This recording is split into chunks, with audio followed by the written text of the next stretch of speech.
అబ్బా దాన్ని ఇది చేసుకుని తింటారా కాయలు బిల్లో కాయలు. వాడపడ్డ బావిలు అయిదండి. ఇంకోటి చేస్తానా, ఇంకోటి కూడా కాయలు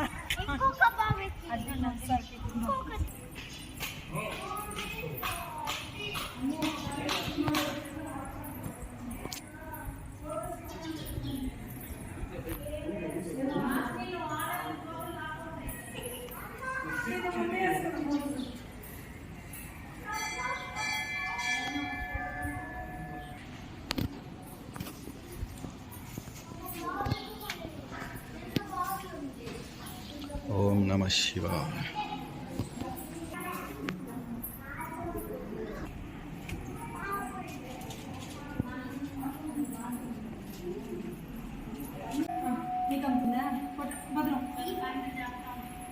అదే ప్యాంట్ బయట నేను కొట్టదా ఇదా ఇదా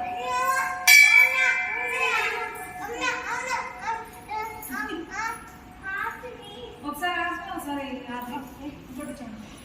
అయ్యో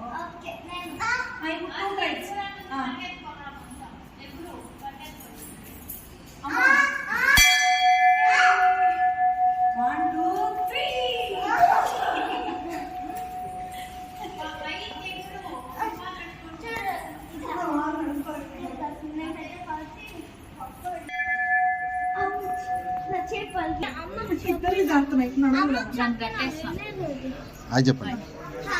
హాయ్ చెప్పురా. నువ్వు చెప్పాలమ్మ.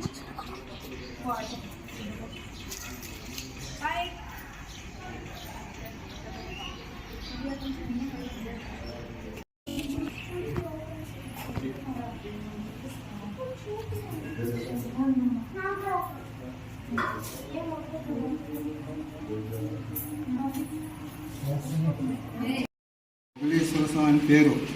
మొగలిపోతున్న స్వామి పుట్టినాడు ఈశ్వరుడు. కొత్త మొగలప్ప అనే దర్శనం ఇచ్చినాడు.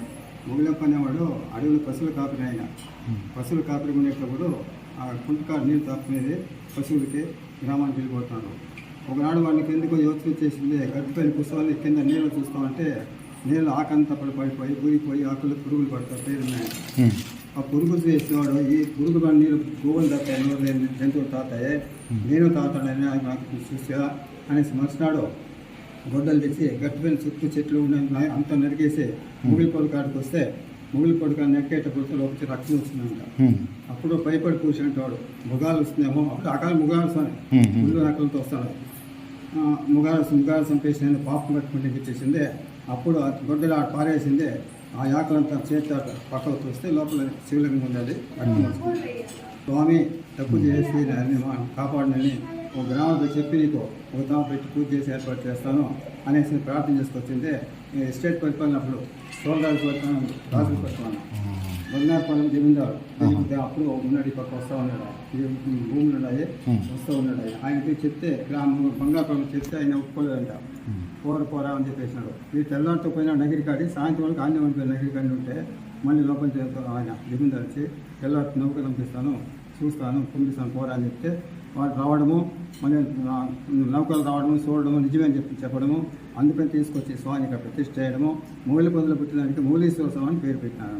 స్వయంభూలింగం చాలా ప్రభావం ఉంది ఇక్కడ. బిడ్డలు పెళ్ళి అవుతాయి. ప్రతి సోమవారం విశేషంగా అభిషేకాలు ప్రతి మహాశివరాత్రి 10 రోజులు వేడుక బాగా జరుగుతుంది. ఇక్కడ చాలా ప్రభావం ఉండదు అన్నమాట. తప్పు చేస్తే మాత్రం శిక్ష అనిపించాలి. ఒకటి ఏమంటే నాకు తెలిసి ఒక బిచ్చగాడు అక్కడ కన్ను లేదు. బిచ్చగాడు గోపురం ముందర ఏదో అనుకుంటా ఉన్నాడు కన్ను లేకుండా. సరే వాడికి కర్మ కట్టు పెట్టుకొని చుట్టూ దేవస్థానం దినమ ప్రదర్శన చేస్తామంటే వాడికి ఆటోమేటిక్ మళ్ళీ ఏదో భక్తి భగవంతుని వాడిని దర్శనం కళ్ళు వచ్చేసి చూపు. అప్పుడు ఎక్కువ అంత ఎగటాలు చేసినాట. కూడా ఉన్నదంతా ఏమిరా పుణ్యాత్మ నువ్వు, మేమెంత బాధపడతాం, మాకేం సుఖం చేస్తుంటా, నువ్వు గుడి చుట్టి నీ కళ్ళు చూపు చేసేది చూస్తారా దేవుడు మహత్యం అంట. లేదు నా కర్మ తూలిపోయింది. అడిగితే దేవుడు చేసినాను. నాకు కర్మ అనేది కర్మ తూలిపోయింది. నాకు దేవుడు మీద చెప్పండి గర్వంతో అంటారంట. ఆ మర్చినాడు మళ్ళీ మా కళ్ళు మళ్ళీ వెళ్ళిపోయి. ఇంకోటి ఏమిటి ఇక్కడ ఆ కాలంలో వ్యాపారం చేస్తానంటే బెంగళూరు నుంచి వస్తాను గోడ సంచుల పైన ఎద్దుల పైన మూటలు వేసుకునేసింది.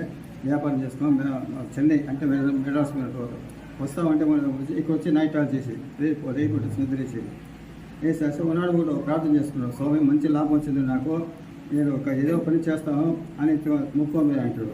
ముక్కోని పోయినా సరే మంచి వ్యాపారం చేసింది, బాగా వ్యాపారం చేసిన మంచి లాభం వచ్చేది.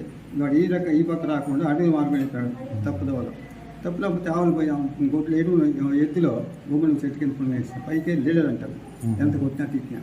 అప్పుడు భగవంతుడు తలుచుకున్నట్టు స్వామి తప్పు చేసేస్తున్నాను, వస్తాను నీ కాదు నేను నేర్పు వేస్తాను, ముక్కు చెల్లిస్తాను. ముక్కుంటే వాళ్ళ పైన మనం తీసుకుని 4 పక్కల ఎద్దులు ప్రతిష్ఠ చేసిన పైన అది ఆయన చాలా ప్రభావం ఉన్నది.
తెచ్చేసినావు అవి, అదే ఫిష్లు తెచ్చేస్తున్నారు, లేకపోతే మామూలు ఆక్వేరియంలో ఉండే ఫిష్లు అవి ఇక్కడ ఎందుకు ఉంటాయి? ఊటబావి కానట్టుంది. ఆక్వేరియం ఫిషెస్ అన్ని 3 ఫిష్లు. ఊటబావి అయితే లోపల పాచి కట్టినప్పుడు ఫిష్